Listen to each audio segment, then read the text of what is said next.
사람들이 가진 여러 가지 착각, 잘못된 생각들이 있다고 합니다. 남자들은 못생긴 여자는 꼬시기 쉽다라고 생각합니다. 여자들은 남자들이 같은 방향으로 자기를 따라서 걸게 되어지면 자신에게 관심이 있어서 따라오는 줄 알고 있다고 합니다. 자식들은 자신들이 일찍 철든 줄 착각하고 있고요. 부모들은 자기 자식은 머리가 좋은데 열심히 안 해서 공부를 못하는 줄 알고 있습니다. 아가씨는 자기들은 절대 아줌마가 안 될 줄 알고 있고, 아줌마들은 화장을 하면 자신도 예뻐질 수 있다고 생각합니다. 아내는 남편이 회사에서 적당히 해도 잘 안 잘리고 진급되는 줄 알고, 남편은 살림살이하는 여자는 집에서 놀고 먹는 줄 그렇게 알고 있다고 합니다. 근데 이제 이 모든 것보다도 더 심각한 것은 이 이야기를 듣고 있는 저와 여러분들이 우리는 그렇지 않다라고 착각하고 있다는 것입니다. 사람은 저마다 이 자신들의 그 생각을 가지고 어떤 상황을 분석하고 이렇게 판단하는 그런 능력들을 가지고 있습니다. 근데 그 모든 이 분석과 생각의 그 기준은 우리가 지금까지 배워왔던 지식들, 때로는 이성이라는 것, 상식, 그리고 인생의 그 경험들이 그 상황을 분석하는 그 기준이 될 때가 있습니다. 그런 이유로 우리는 때로는 나는 항상 합리적이다, 이성적이다, 나는 항상 옳다라고 그렇게 생각하지만은 때로는 그것이 틀릴 때가 더 많더라는 것입니다. 특별히 오늘 성경 말씀을 보시면 자신은 나름대로 어떤 상황 가운데서 바르게 생각하고 있고 옳다라고 판단하고 대답을 했는데 예수님께서는 그 대답이 잘못됐다라고 그렇게 이야기하시는 두 제자의 이야기가 오늘 성경 속에 기록되어져 있습니다. 오늘 성경 본문은 우리가 익히 아시는 오병이어 기적, 그러니까 물고기 2마리와 보리떡 5개로 5,000명을 먹이신 그 표적에 대한, 이적에 대한 그 기사를 소개하고 있습니다. 이 내용은 마태복음이나 마가복음, 누가복음, 그리고 요한복음, 이 4복음서에 다 이렇게 기록되어져 있어요. 아마 너무나 생생해서 그 당시 제자들에게는 너무나 어떻게 보면 또렷한 기억 속에 있었던 한 사건이 아니었는가 싶습니다. 그리고 뿐만 아니라 이 사건은 실제로 일어난 역사적인 사건이었다라는 것을 이 사복음서에 동일하게 기록함으로써 오늘 우리들에게 보여주고 있는 것입니다. 그런데 이제 오늘 우리가 관심을 가지고 주목하고자 하는 부분이 있다라면, 그러니까 오병이어의 기적이 일어나기 전에 예수님과 그의 제자 빌립 그리고 안드레가 같이 대화를 나눴던 이 부분에 우리가 주목을 하고자 합니다. 오늘 말씀을 보시면요, 먼저 빌립의 이야기를 보실 수가 있습니다. 4절에서 6절 말씀 우리 같이 읽겠습니다. 시작. 마침 미대의 명절인 유월절이 가까운지라 예수께서 눈을 들어 큰 무리가 자기에게로 오는 것을 보시고 빌립에게 이르시되 우리가 어디서 떡을 사서 이 사람들을 먹이겠느냐 하시니 이렇게 말씀하시면 친히 어떻게 하실지를 아시고 빌립을 시험하고자 하심이라. 오늘 성경은요, 유월절이 가까운 어느 날이라고 그 시점을 이야기를 하고 있습니다. 그런데 예수님을 따르는 많은 무리들, 큰 무리들이 있었다라고 이야기를 하고 있고요. 예수님은 그들을 위하여서 먹을 것을 해결해 주시기를 원하시는 모습을 볼 수가 있습니다. 사실 오늘 말씀을 보면 예수님께서 그냥 단순하게 그냥 기적 팍 이렇게 했어가지고 그냥 5,000명 먹이셨다, 그냥 그렇게 이야기할 수 있는 부분들이 있어요. 근데 사실은 그 이야기 전에 그 과정에서 자기 곁에 있는 제자들과 대화를 나눈 내용이 특별히 이렇게 기록되어져 있다는 것을 우리가 보실 필요가 있어요. 5절에서 6절 말씀을 보면 예수님께서 빌립에게 어떻게 질문하십니까? 우리가 어디서 떡을 사서 이 사람을 먹이겠느냐?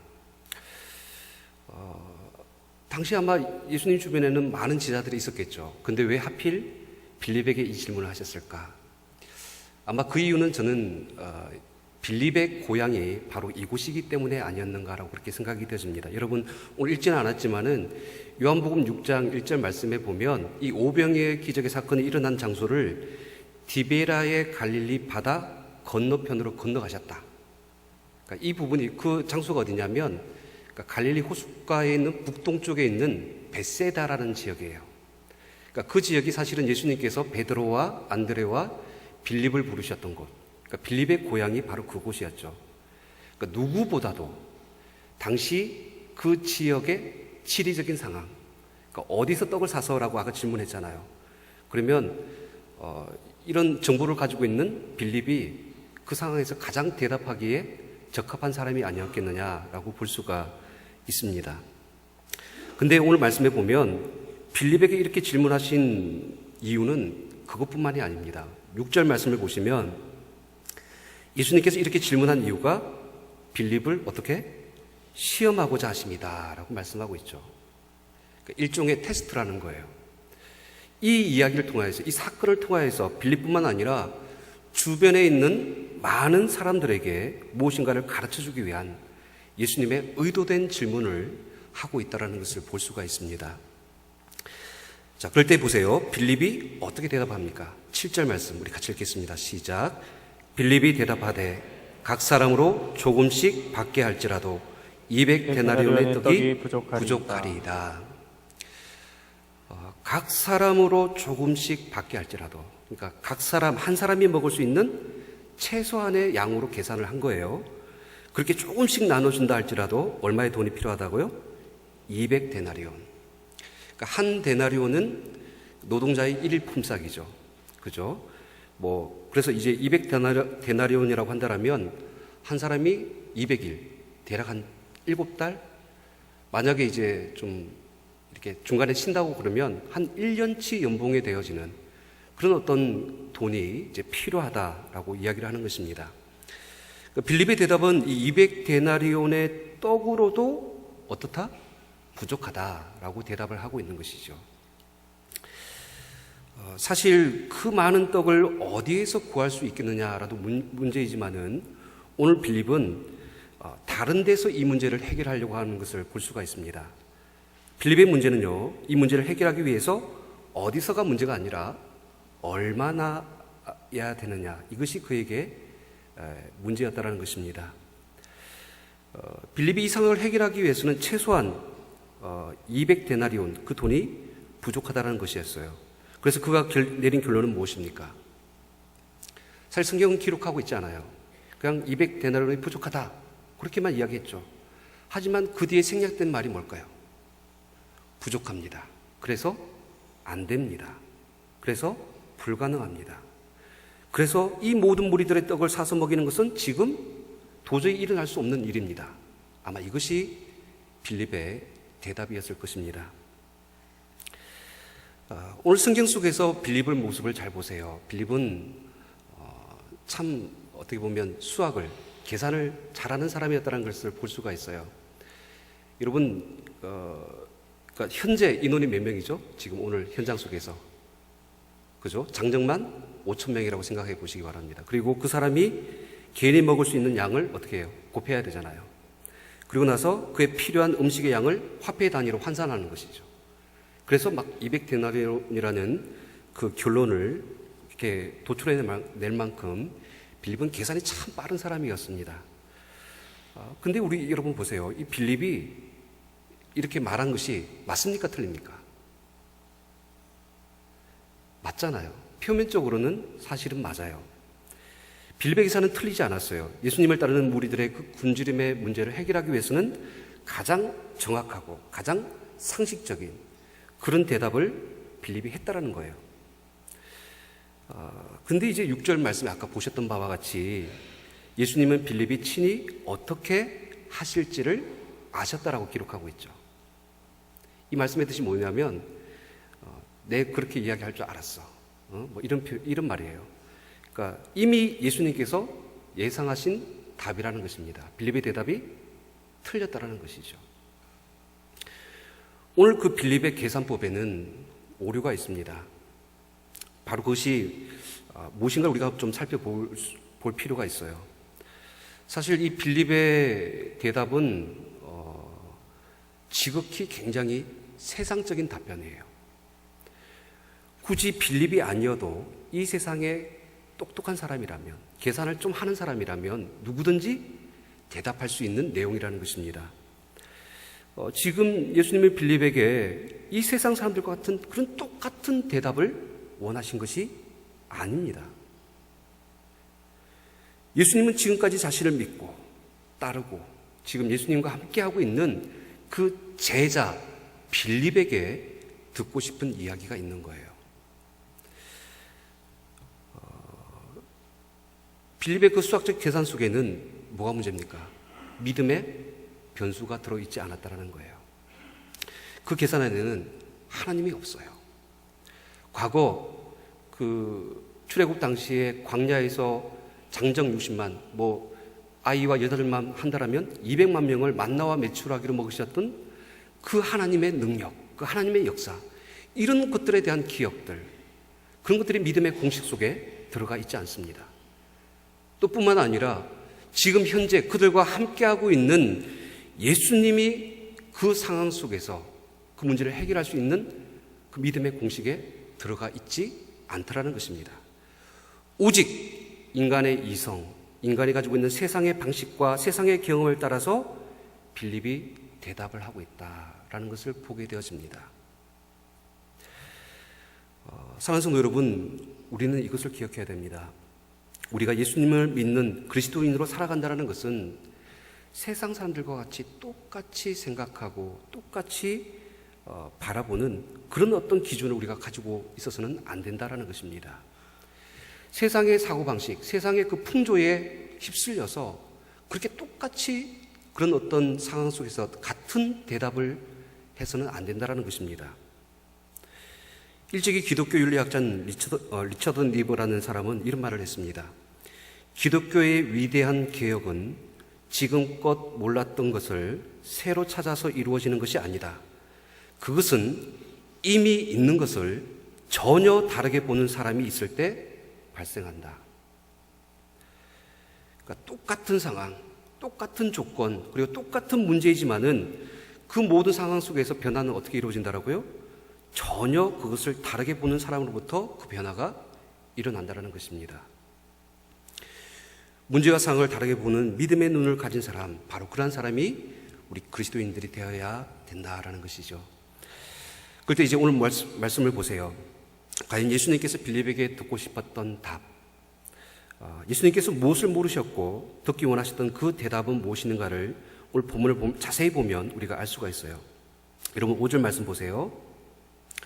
예수님께서 빌립에게 어떻게 물으셨다고요? 우리가 어디서 떡을 사서 이 사람을 먹이겠느냐? 어디서라고 묻고 있죠. 그런데 빌립이 뭐라고 대답했다고요? 7절. 각 사람으로 조금씩 받게 할지라도 200데나리온의 떡이 부족하리이다. 그러니까 어디서라고 물었는데 얼마나? 라고 그렇게 대답을 하고 있는 것이죠. 그러니까 동문서답을 하고 있는 것입니다. 전혀 출제자의 의도와 상관없는 자기의 답을 내놓은 것이죠. 사실 오늘 예수님께서 이 질문을 하신 핵심은 여기에 있어요. 어디서? 당시에 수많은 그 굶주린 무리들을 먹일 양식은 과연 어디서부터 오는 것인가? 이것을 질문을 하고 있는 것이죠. 오늘 읽지는 않았지만은 이 대답의 정답을 예수님께서 그 뒤에 말씀을 해주세요. 요한복음 6장 32절에서 35절 말씀입니다. 우리 같이 읽겠습니다. 32절에서 35절 시작. 예수께서 이르시되 내가 진실로 진실로 너희에게 이르노니 모세가 너희에게 하늘로부터 떡을 준 것이 아니라 내 아버지께서 너희에게 하늘로부터 참 떡을 주시나니 하나님의 떡은 하늘에서 내려 세상에 생명을 주는 것이니라. 그들이 이르되 주여 이 떡을 항상 우리에게 주소서. 예수께서 이르시되 나는 생명의 떡이니 내게 오는 자는 결코 줄이지 아니할 터이요 나를 믿는 자는 영원히 목마르지 아니하리라. 아멘. 51절 말씀도 같이 읽겠습니다. 시작. 나는 하늘에서 내려온 살아있는 떡이니 사람이 이 떡을 먹으면 영생하리라. 내가 줄 떡은 곧 세상의 생명을 위한 내 살이니라 하시니라. 아멘. 여러분, 어디서로부터라는 이 대답에 오늘 예수님께서는 하늘에서부터, 더 정확하게 하면 하나님 아버지로부터 말미암는다라고 이야기를 하고 있습니다. 과거 모세의 때에 만나와 메추라기를 통하여서 그 광야에서 이스라엘 민족을 하늘로부터 먹이셨던 그 하나님.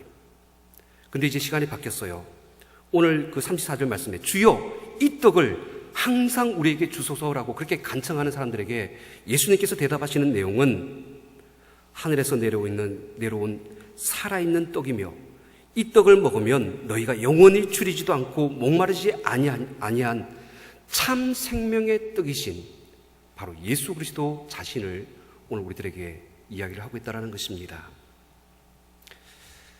사랑하는 성도 여러분, 예수님은요 배고픈 5천 명의 무리들의 그 육체적인 배고픔을 능히 배불리 먹일 수 있는 분이십니다.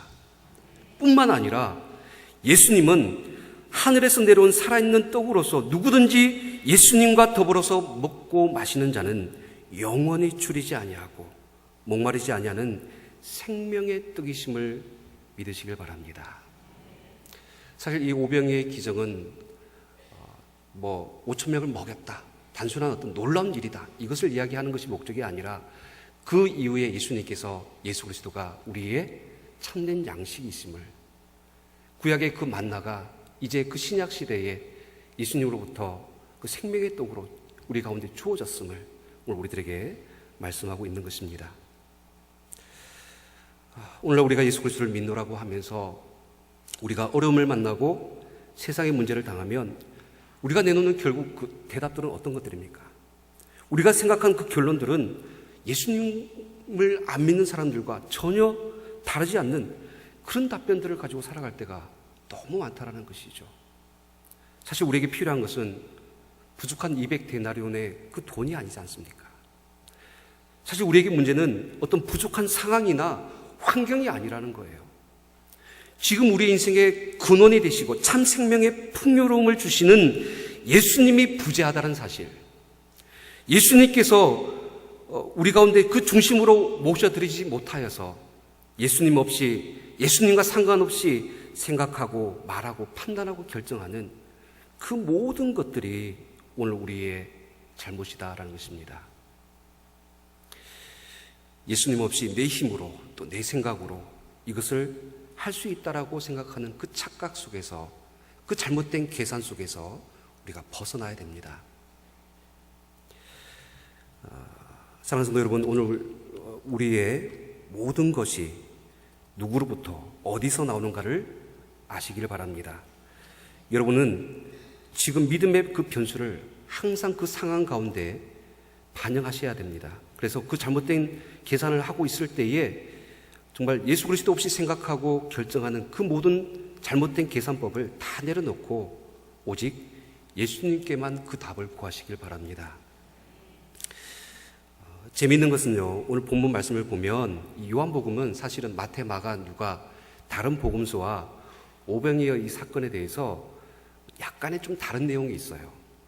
그 내용이 뭐냐면 한번 좀 보세요. 마태복음 14장 19절 말씀입니다. 마태복음 이렇게 기록하고 있어요. 보세요. 같이 읽습니다. 시작. 무리를 명하여 잔디 위에 앉히시고 떡 5개와 물고기 2마리를 가지사 하늘을 우러러 축사하시고 떡을 떼어 제자들에게 주시매 제자들이 무리에게 주니. 떡을 떼어 누구한테 주셨다라고요? 제자들에게 주셨다. 그리고 제자들이 그 무리에게 주었다, 나눠줬다, 이렇게 표현하고 있죠. 마가복음 6장 41절 말씀도 보세요. 같이 읽습니다. 시작. 예수께서 떡 5개와 물고기 2마리를 가지사 하늘을 우러러 축사하시고 떡을 떼어 제자들에게 주어 사람들에게 나누어 주게 하시고 또 물고기 2마리도 모든 사람에게 나누시매. 그렇죠. 마가복음도 동일하게 제자들에게 주어서 사람들에게 나누게 하셨다라고 기록하고 있죠. 근데 오늘 본문 요한복음 6장 11절 말씀 같이 있습니다. 예수께서 떡을 가져 축사하신 후에 앉아있는 자들에게 나눠주시고 물고기도 그렇게 그들의 원대로 주시니라. 차이가 보이십니까? 지금 나눠주시는 분이 누구예요? 예수님이세요. 요한복음의 이 저자는 이 떡과 물고기를 나눠주시는 분을 예수님께서 직접 나눠주셨다라고 이렇게 기록을 하고 있는 것이죠. 이것은 바로 아까 말씀드렸던 이 떡이 누구로부터 말미암았느냐, 어디에서 주어진 것이냐? 바로 예수님이 참된 생명의 양식이심을 나타내기 위한 요한의 그런 어떤 기록이라고 볼 수 있는 것입니다. 사랑하는 성도 여러분, 다시 한번 질문을 드립니다. 여러분들의 능력과 여러분들의 모든 힘은 어디서부터 옵니까? 오늘 수요 예배 가운데 여러분들께서 가지고 있는 모든 그 문제들 앞에서 이 문제를 위해서 해결해야 된다라고 생각하는 그 필요한 것들이 있을 것입니다. 그러면서 우리는 얼마나라고 그렇게 이야기를 할 것입니다. 적어도 이 정도 있으면 이 모든 문제가 해결될 것이다. 하지만 오늘 예수님께서 우리에게 말씀하시는 것은 우리를 먹이시고 입히시고 우리를 채우시고 인도하시고 또 때를 따라서 도우시는 그런 예수님만을 구하기를 우리에게 원하시고 계십니다.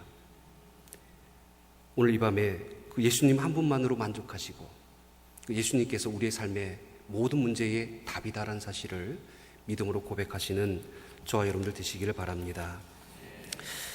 두 번째로 안드레의 이야기를 한번 보겠습니다. 여러분 오늘 말씀을 대화 중에 보면 빌립뿐만 아니라 예수님과 그 안드레의 이야기도 기록되어져 있어요. 8절에서 9절 말씀 같이 읽습니다. 시작. 제자 중 하나 곧 시몬 베드로의 형제 안드레가 예수께 여짜오되 여기 한 아이가 있어 보리떡 5개와 물고기 2마리를 가지고 있나이다. 그러나 그것이 이 많은 사람에게 얼마나 되겠사옵나이까. 그나마 이제 안드레는 빌립보다 좀 더 예수님의 질문에 더 나은 가까운 그 정답을 이야기하려고 노력하는 모습을 볼 수가 있습니다. 그래서 이제 그 물고기 2마리, 보리떡 5개를 가진 그 아이의 것을 가지고 나온 그 안드레의 내용이죠. 근데 하지만 이 안드레의 내용을 잘 보시면 사실 빌립과 크게 다르지 않다는 것을 보게 되어집니다. 9절 후반부에 보시면 안드레가 뭐라고 대답합니까?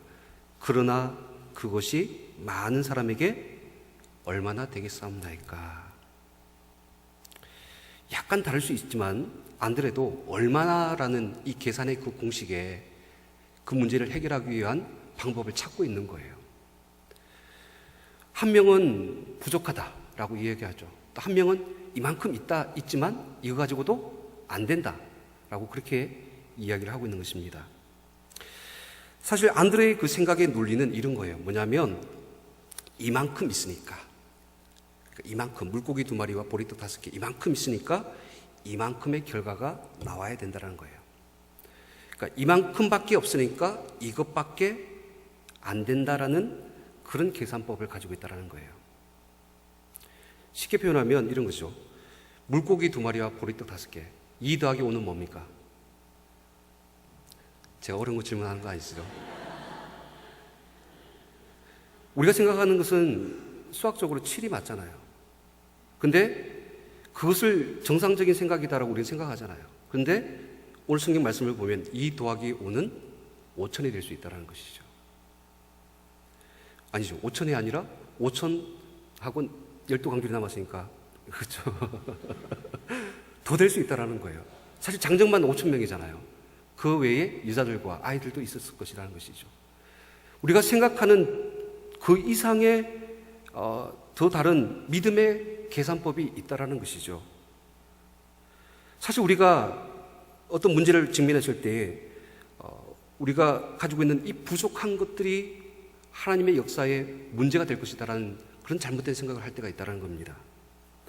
성경에 많은 사람들이 이런 논리로 하나님 앞에 접근했던 적이 있어요. 모세 같은 경우에는 출애굽을 위해서 모세를 부르실 때에 모세가 뭐라고 이야기합니까? 나는 말을 잘 못하는 자니이다. 내 입술은 뻣뻣하고 혀가 둔한 자이다.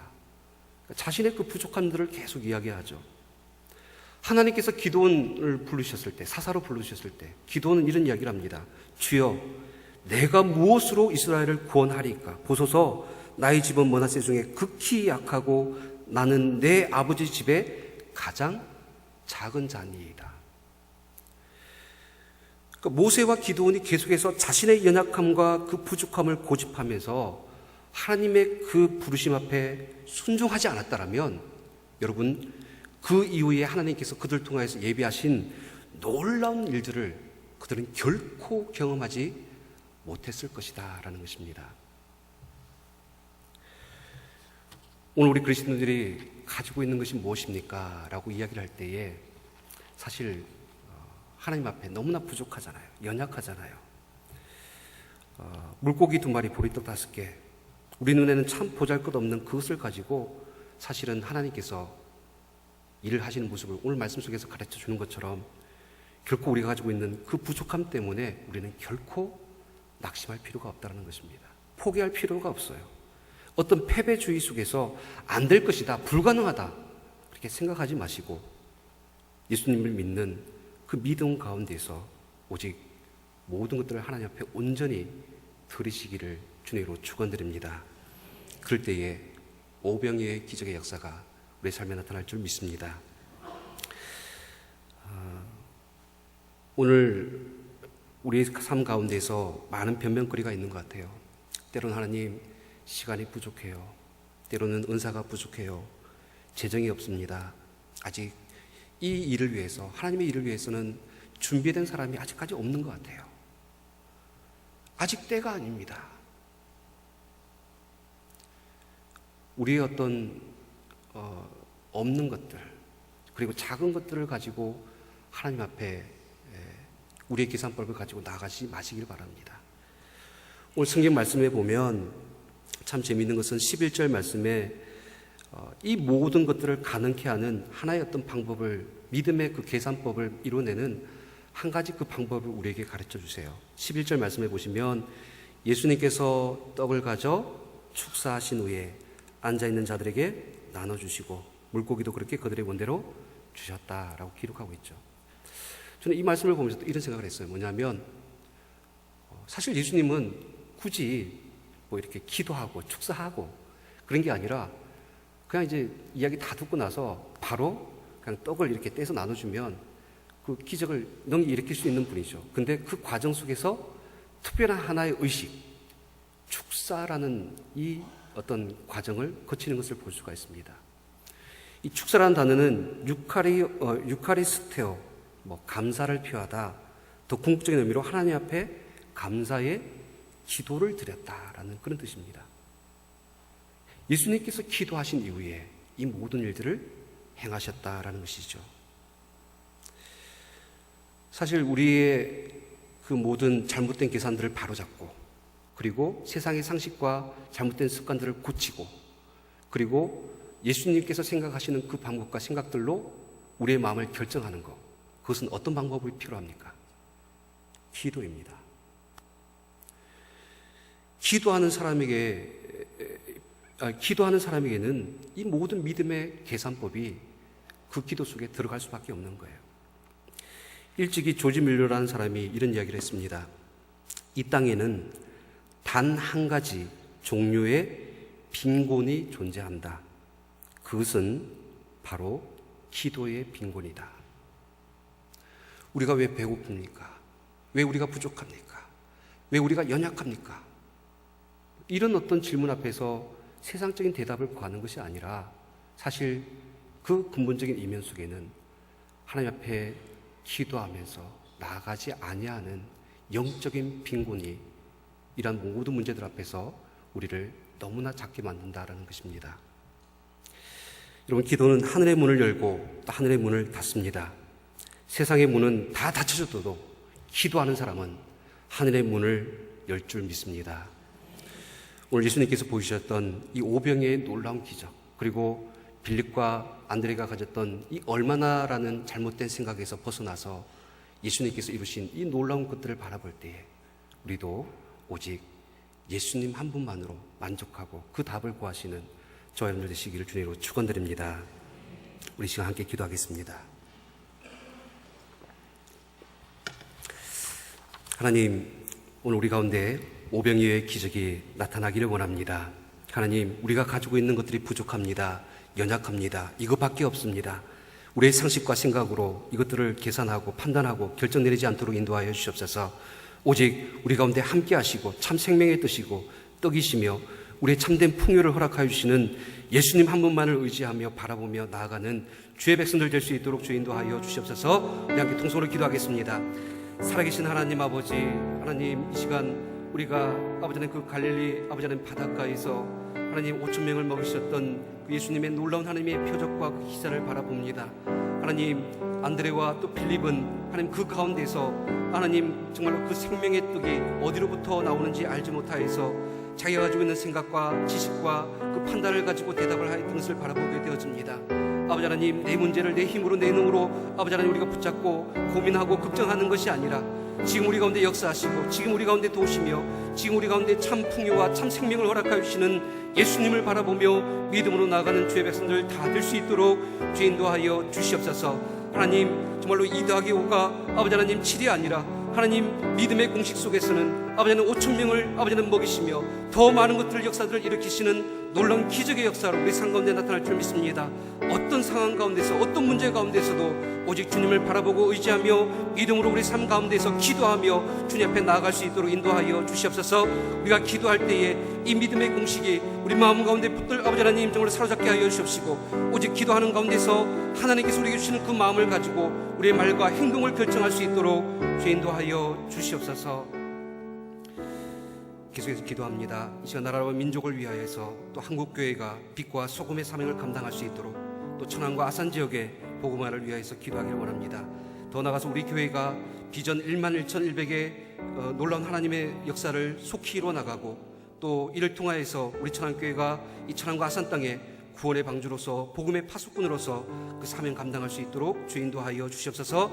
이 모든 일들을 앞장서서 이끌어 가시는 담임 목사님의 건강과 성령의 충만하심과 또 사역간의 하나님의 능력의 오른손에 기하게 붙들려서 쓰임받는 우리 목사님 될 수 있도록 기도해 주시기 바랍니다. 계속해서 진행 중에 있는 셀 맞춤 전도 축제를 통하여서 한 영혼이 주님 앞에 돌아오는 역사를 허락하여 주시고 또 이번 주 성결 찬양제를 통하여서 온 성도들이 함께 믿음 안에서 연합하고 하나님 앞에 영광 돌리는 귀한 시간 될 수 있도록 기도해 주시기 바랍니다. 오늘 또 주관하여 드리는 이 안수 집사에 더욱더 하나님 앞에 헌신하며 또 수고하며 모이게 힘쓰며 또 크신 하나님의 부흥의 역사를 이뤄나가는 믿음의 일꾼들 될 수 있도록 우리 이 안수 집사를 위해서 함께 통솔을 기도하겠습니다.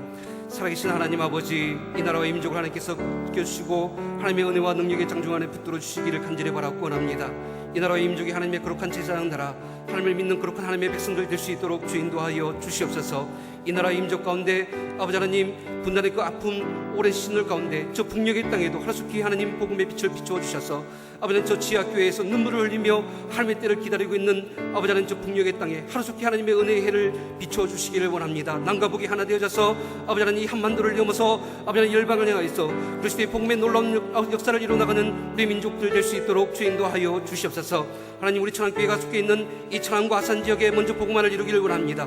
우리 천안교회가 11,100의 거룩한 비전을 가지고 주님 앞에 나아가오니 주님 앞에 기도하고 매달려오니 하나님 이 놀라운 역사가 오병이의 기적의 역사로 나타날 수 있도록 인도하여 주시옵소서. 아버지 하나님 계속해서 이 모든 일들이 앞장서시는 담임 목사님에게 건강을 다하여 주시옵시고 하나님의 능력을 부어주시옵시고 성령의 기름 부으심과 또 사역간에 하나님 앞에 귀하게 쓰임받아서 귀한 하나님이 정말로 목양의 일념으로 귀한 성도들을 위해서 모든 일들을 위해 감당할 때마다 하나님의 선하신 뜻과 하나님의 정말 온유하신 뜻이 우리 담임 목사님에게 더 충만하게 부어줄 수 있도록 주 인도하여 주시옵소서.